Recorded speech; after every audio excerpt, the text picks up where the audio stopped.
different types of edits, including inserting any genes to address different types of mutations in later diseases. Okay. Hi everybody. Clinical trials of experimental treatments. For the first time, our program We go to the first slide. experimental treatments that are It's the middle of the presentation. to change the treatment disorder and administrate or forms to others with disease. The first treatment being studied consists of CRISPR-Cas9 Okay. particles specifically designed to deliver to the Hello everybody, my name is Igor Branov. I'm the COO of NI Medical, and in this presentation I would like to introduce you to our solution for management of heart failure and hypertension. So in the next few slides I'll talk a little bit about how we manage heart failure patients very effectively and how we assist physicians in reaching control over 90% in hypertension. So disclosure, just said that I'm an executive in NI Medical.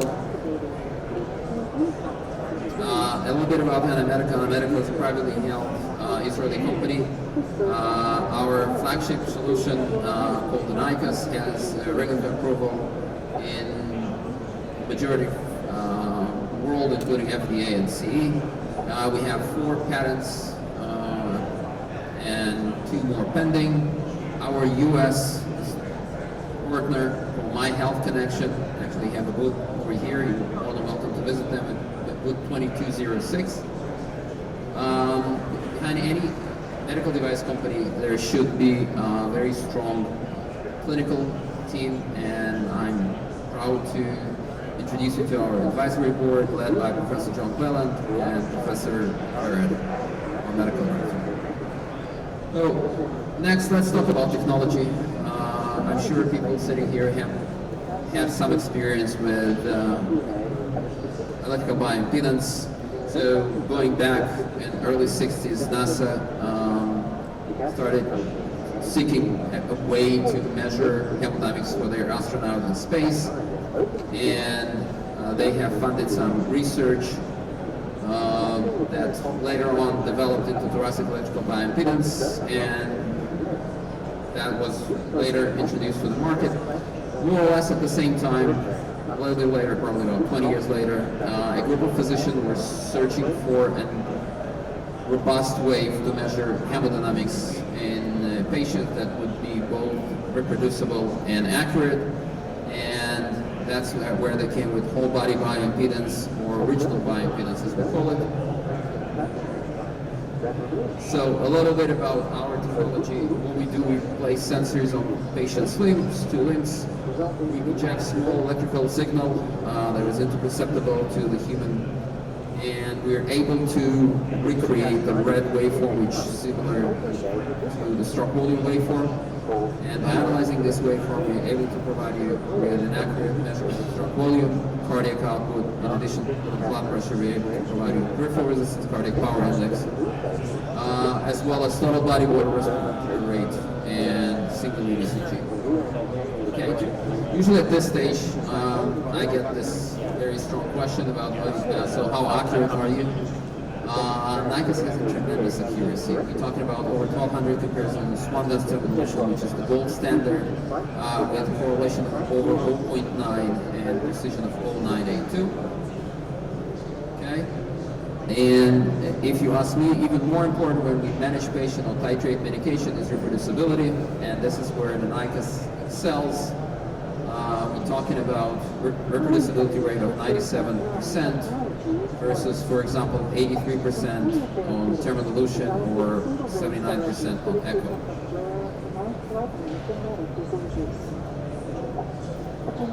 Okay, so NICAS can be applied in the various fields of medicine, starting from heart failure, hypertension, CRT optimization, gestational hypertension, dialysis, obviously ICUs, ICCUs, infectious disease, as well as pharmacological trial. Let's focus on heart failure. So how do we help in heart failure? Basically, we're providing the 3 founding stones of hemodynamics: preload, afterload, and contractility. Direct numbers, not some kind of measures that maybe somehow can give you a guess about what the preload afterload will be, direct numbers. And let's see why it's important. So, nothing is as good as a real life example. So this is typical information that is available to physician in the community, hemodynamic information, obviously. And if we look at this information and we look at this patient, he seems completely normal, correct? There's nothing wrong with him or her. Okay? Once we expose hemodynamic data, we actually can see that this patient is definitely not balanced. Moreover, this patient has very high afterload and his flow is, let's say, limited. And this is the same patient once the afterload issue was addressed by providing ACE inhibitor. Okay?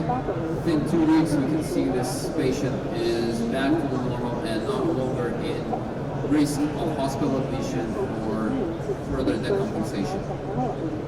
Now, I'm sure in this audience, everybody are familiar with heart failure worsening cascade, and we're all trying to catch the worsening stages as early as possible.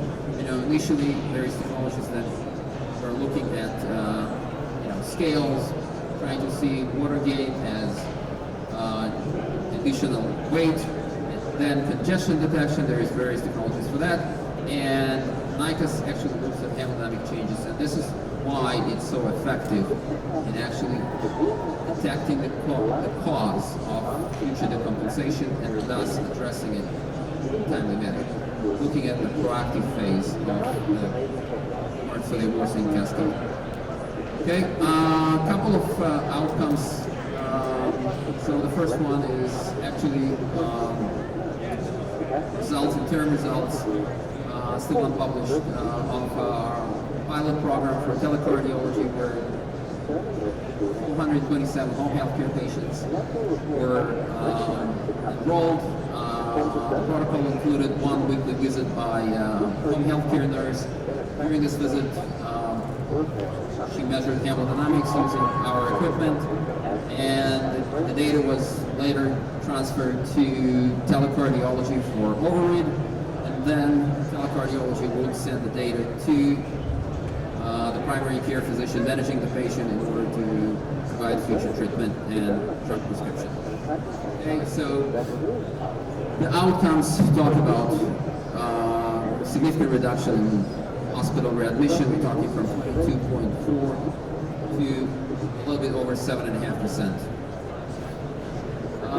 Another kind of a preview that's going to data that's submitted to the ACC. We will show at the ACC a study where we were able to reach over 90% control of hypertension compared to 44% national average. And please come to the ACC and see how we managed to do that on over 5,700 patients.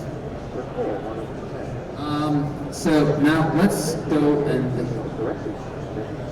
play with the audience a little bit. I'm sure you guys like riddles. So we have a 72-year-old lady, right for routine checkup with known heart failure, hypertension, prior MI. Vitals on arrival, 64, written sinus rhythm, blood pressure 108, 38 over 84, saturation 95, BMI 38.6, some ankle edema, reports being breathless like this there, so basically NY +2. Labs, hemoglobin 30.2, eGFR 51, K41, albumin 4.6, NT-proBNP not really conclusive at 280. Month-old echo results with 40 to 45 ejection fraction, and including medication included provedolol 12.5 twice daily, Ordiladon 12 milligram daily, DAPA 10 milligrams, valsartan 80. Durvalsatrin, 40, and aspirin. So my question to the audience, would you change any medication? Would you amend anything? Or will say, hey, everything's working fine, you look fine, blood pressure is normal, and come back in 6 months. Anybody?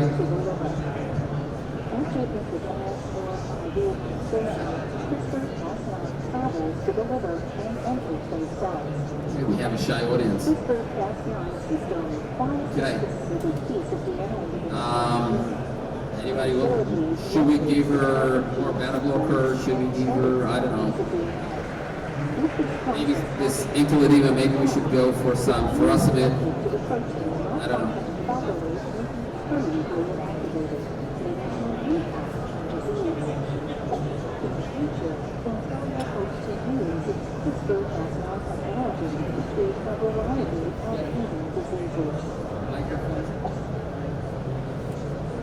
Okay. Spironolactone, correct? Okay. Could hear that. Okay, and now when we show some hemodynamic data, would we correct? Would we add anything? Come on, guys, you know, it's fun. Believe me, the patient leaves afterwards and nobody gets hurt. Specific to this one.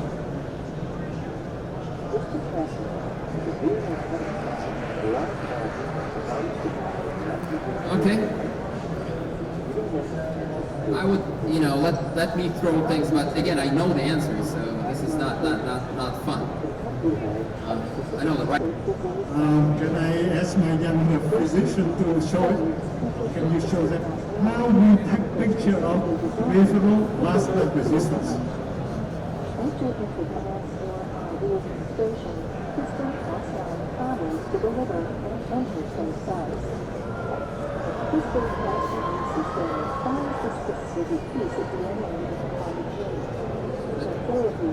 You know what? Let's take it afterwards.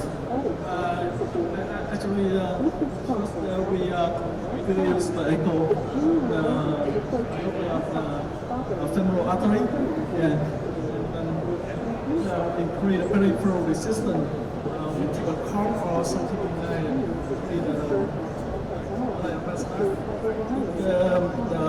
The band group extend when we put this echo. Let me give you a short summary. Sorry, let me mention. So when we do the angiogram angioplasty for the heart, I use the femoral approach. Then after we finish, we take the picture of the iliac artery. Then we take the picture of 15 pictures per second. And then we see, when we look at slowly one by one, you will see the integrate flow. And then if the patient had increased peripheral vascular resistance, we see the reverse flow.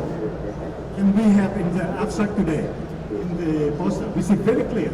And then after that, we give the medication, and after that, we abolish peripheral vascular resistance reverse flow. So I'm not sure how you do that in the community, but it's an excellent approach. So just to summarize, you know, whole body bioimpedance derived data provides highly significant hemodynamic information that allows physician to understand the underlying reason for the patient, allowing reduction of hospital admissions, better management of heart failure patients in the community, as well as improved control of hypertension. And I encourage you to ask questions or see us at the booth 2206, and I'll stand here if anybody wants more information. Thank you.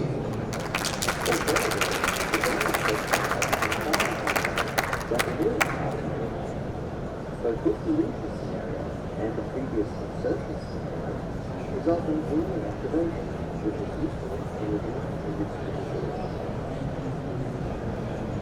Acoustic cast 9 is used. All right, thank you. We're going to be starting the health tech competition next. So we're starting shortly.